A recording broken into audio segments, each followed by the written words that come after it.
Shabbat Shalom et Borach, mes très chers amis. Nous voilà à Parashat Bishalach, 5781, Medaber Israël, Chabib Miranana. Dans cette paracha, il y a un pasuk extraordinaire, très étonnant. Medaber Hashem, le Moshe Lemo Hashem a parlé à Moshe, Daber El Bnei Israël, parle au Bnei Israël, Veyashuvu, Veyachanu, Lifne Pi Achirot, Ben Migdol ou Ben Hayam. Il a demandé au Bnei Israël de revenir en arrière. Veyachanu est de camper devant l'idole restante des Égyptiens, entre Migdol et la mer. Et naturellement, on se pose une grande question.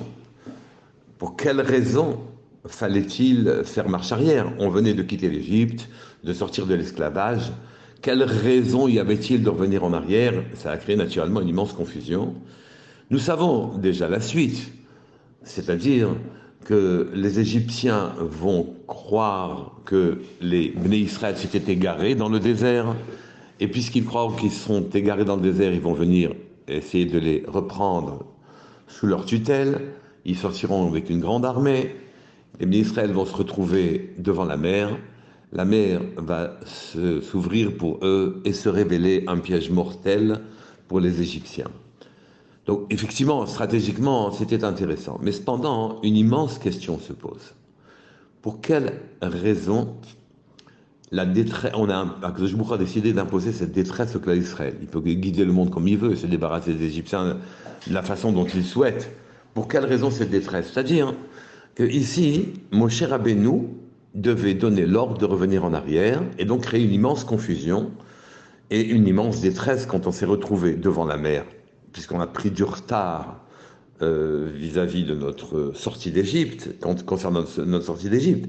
On a fait croire aux Égyptiens qu'on s'était égaré, les Égyptiens vont nous poursuivre. Et devant la mer qui ne s'ouvrait pas encore, l'Ébné Israël a dit, mais est-ce qu'il manquait de tombeaux en Égypte que tu nous aies mis dans cette situation-là? Et finalement, les Israël ont beaucoup souffert de cette chose-là.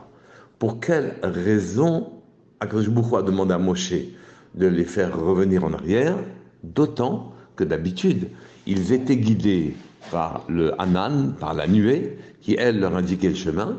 Et là, il a dit de ne pas se fier, Hachem a dit de ne pas se fier à la nuée qui les guidait, qui elle n'avait pas bougé, mais de se fier à Moshe Rabbeinu qui demandait de revenir en arrière. Donc le reproche, on lui a fait comme si naturellement Moshe Rabbeinu ne parlait que de son propre savoir, de son intelligence, et pas d'une prophétie. C'était pas une prophétie. On lui a dit, mais dis-moi, dis-nous, pourquoi tu nous mets dans cette situation-là? Mais ce qu'Akadosh Baruch Hu voulait, c'est nous faire comprendre un yesod. Il voulait qu'on ait confiance parfaitement dans Moshe Rabbeinu, au point qu'on lui fasse confiance même si la nuée qui nous guidait ne bougeait pas. Et pour quelle raison Akadosh Baruch Hu voulait qu'on lui fasse confiance à Moshe Rabbeinu? Pour qu'il instaure sur terre un royaume où les hommes sont les vecteurs de la parole divine et qu'on les croit, qu'on qu'on comprenne l'aptitude de l'homme à être porteur de la parole divine, qu'il y ait des prophètes parmi nous. Mais pas seulement Moshe Rabbeinu, finalement tout le monde, qui voit que c'est possible, que ça se passe comme ça. Et effectivement, il y avait de toute façon un début de fidélité, de croyance dans la parole de Moshe Rabbeinu, parce que même s'ils lui ont reproché devant la mer, quand ils ont eu très peur en voyant les Égyptiens, et la mer qui ne s'ouvrait pas devant eux, ils lui ont reproché à Moshe Rabbeinu, comme si c'était son propre fait, qu'il leur avait demandé de revenir en arrière. Mais ils ont fait confiance à Moshe Rabbeinu, ils sont descendus dans la mer et la mer s'est alors ouverte. Mais donc on voit qu'ici, Akadosh Baruch Hu leur a montré un processus qu'ils ne connaissaient pas auparavant. Une confiance absolue dans un homme de Dieu qui porte la parole divine et c'est sanctionné par une victoire, une réussite, où on voit que parce qu'ils ont fait confiance à Moshe, qu'ils sont quand même revenus en arrière, Akadosh Baruch Hu va leur ouvrir la mer, donc il va les mettre dans un processus qui était absolument inespéré, inenvisageable, incroyable. Mais le début de ces processus, c'est la confiance dans un homme qui a en lui la parole de Dieu.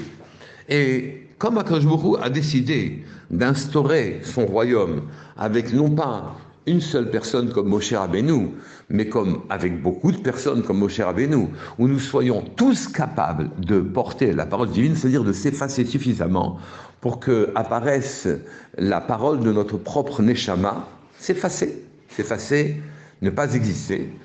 Le temps qu'il faut, rassurez-vous, vous ferez des allers-retours depuis le ciel jusqu'à la terre et inversement, il n'y a pas de souci dessus. Mais en tout cas, il voulait montrer très clairement que, indépendamment des signes extérieurs, un homme par lui-même peut entendre, comprendre, avoir un da'at, se rapprocher d'Akadosh Baruch Hu, entendre ce qu'il dit et faire selon ce qu'il dit. C'est ce monde-là que veut Akadosh Baruch Hu. Et puisque c'est ce monde-là que veut Akadosh Baruch Hu, il nous a montré l'exemple avec Moshe Rabbeinu. Il a laissé le Hanan qui nous guidait, la nuée qui nous guidait, il l'a laissé immobile, et il a dit, vous suivez maintenant Moshe Rabbeinu. C'était une grave épreuve. Mais une fois qu'on avait passé cette épreuve et qu'on lui a fait confiance, même si on lui a reproché la peur et la détresse dans laquelle Moshe Rabbeinu nous a mis, Akadosh Baruch Hu, en ouvrant la mer, a montré que le processus qu'il avait ouvert ici, la voie qu'il avait ouverte ici, est une voie pour tous les temps. Une voie pour tous les temps. Une voie pour tous les temps. D'ailleurs, Moshe ne sera pas le seul. Rabbi Pinchas Ben Yair, lui aussi, pourra ouvrir l'eau. C'est une voie pour tous les temps que l'homme, le royaume que Akadosh Baruch Hu souhaite instaurer, c'est qu'on laisse de la place en nous pour la parole divine. C'est très simple.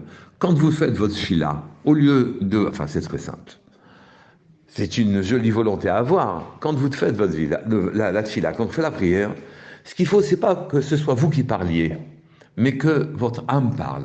Et à partir de ce moment-là, les choses seront très différentes. C'est d'ailleurs les premiers mots que l'on dit dans la tfila.